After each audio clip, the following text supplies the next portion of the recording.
This is Foundations in Pre-Cal 10, Lesson 2.3 in Trigonometry, page 77, and this is the first lesson or first video for this lesson on calculating this length of a side in right triangles. So we're going to start with a review of Pythagorean theorem. And the Pythagoras is used to find the third side of a triangle when we know the other two side lengths. And it's usually represented as a squared plus b squared equals c squared, or c squared equals a squared plus b squared. When it is done like that, the triangle has to be written the way that it is in this diagram, or labeled the way it is in this diagram. So in this diagram, we've got the long side, or the hypotenuse, is the c. So the long side always has to be the one that's by itself when you're adding the other two sides, and that makes sense. You're going to do a short side squared, or a leg. This is actually called the leg of a triangle, a right triangle, added to the other leg, which is the other shorter side, and square that, and then those two together sum the hypotenuse squared. If you can also like solve for A or solve for B, and then it looks like this. We're just going to calculate the length of the sides. So I'm going to label my triangle. I'm going to call this one A, this one B, and this one C. And it doesn't actually matter which one is A or B, but if I'm going to use a squared plus b squared equals c squared, then C has to be the long side.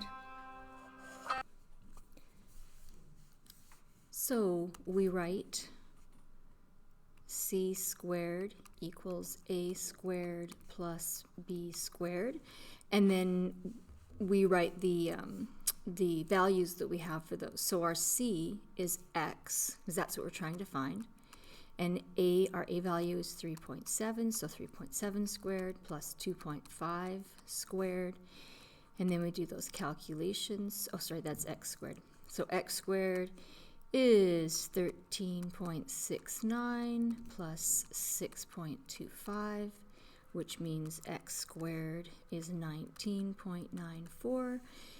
And then I'm just going to write that again so that you can see what the next step is, because I'll do that in another color, and that is to take the square root of both sides, right?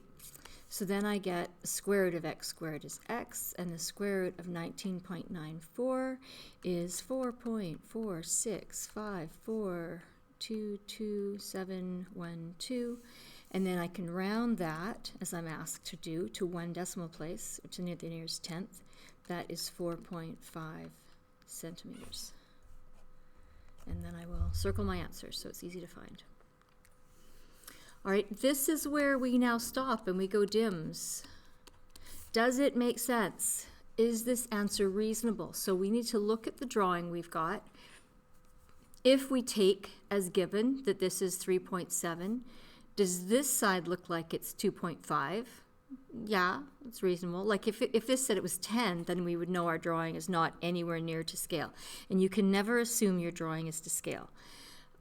That's really important. But so we can check and see, does it look like it's maybe to scale? It looks like it is about. And then is 4.5 a reasonable length for that side? Yeah, that's reasonable. It's a reasonable number. Note that your hypotenuse is always longer than your legs. So that's one check you should always make, okay? All right, on to example B. Now, this one is labeled with A, B, and C, but they're kind of in the wrong place, because we have a convention in triangles where if this is vertex A, then the side opposite would be letter A, and this is B, so this would be B, but then the hypotenuse is B, and then the equation just doesn't work if you use a squared plus b squared equals c squared. So the easiest way around that is to give them different letters. So I'm going to make this side x, and make this side y, and this side z. And then my equation is short side squared plus short side squared equals long side squared. And then I can plug my numbers in.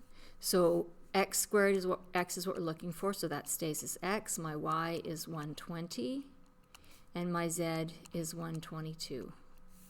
And then x squared equals, x squared plus 14400 equals 14884, And then I'm going to subtract the 1440 from both sides.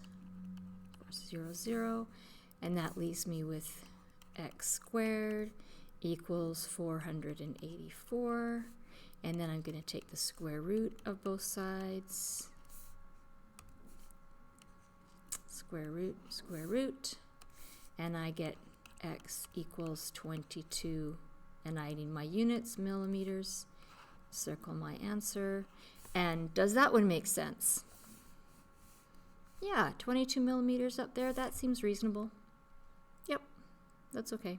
If I get 220, no, that would be very wrong. Even if I got 50, that would not look right. 22, sure, okay. Okay, the next thing we're going to do is looking at using trig ratios to find the length of a side. So it's not all that different from what we've done before, but let's work through it.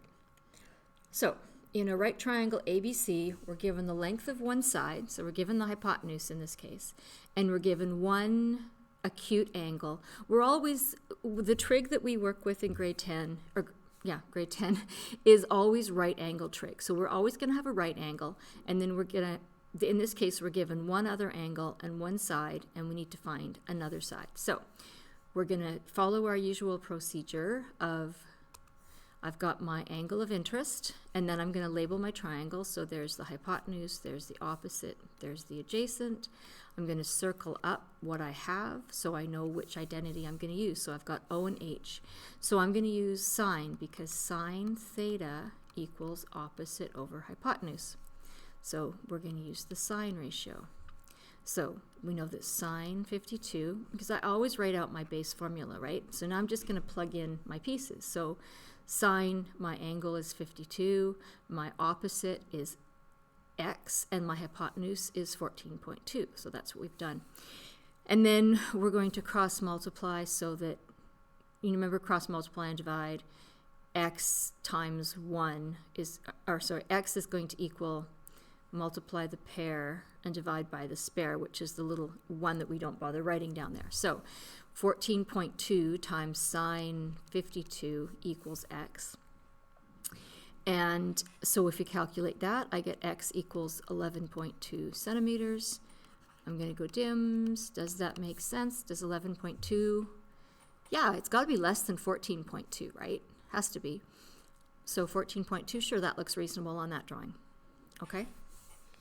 Let's do a couple of examples.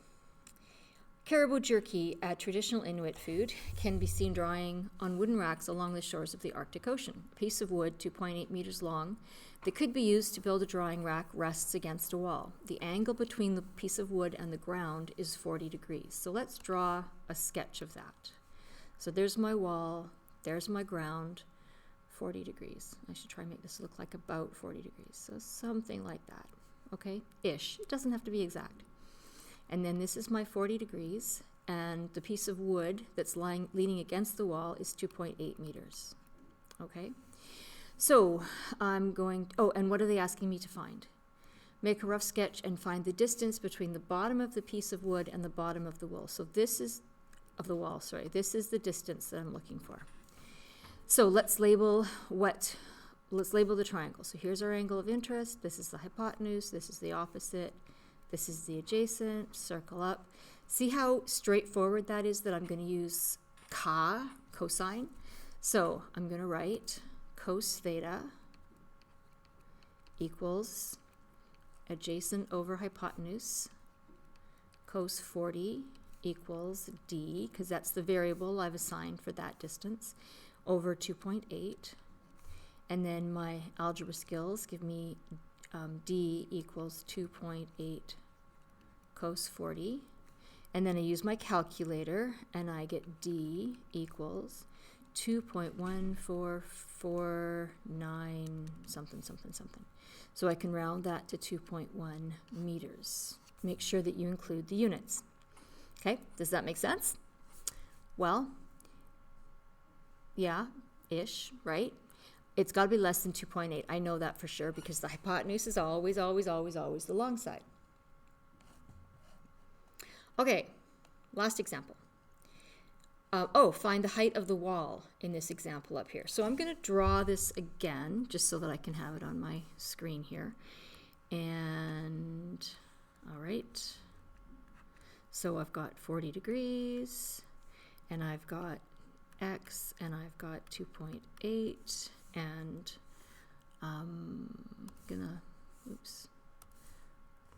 There's my angle of interest, my hypotenuse, my opposite, my adjacent.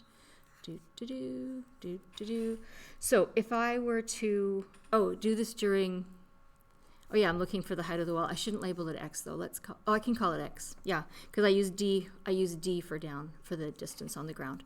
So I'm going to use, now this is, if I use this, the trig ratios, this is going to be sine. So this is going to be sine theta is opposite over hypotenuse.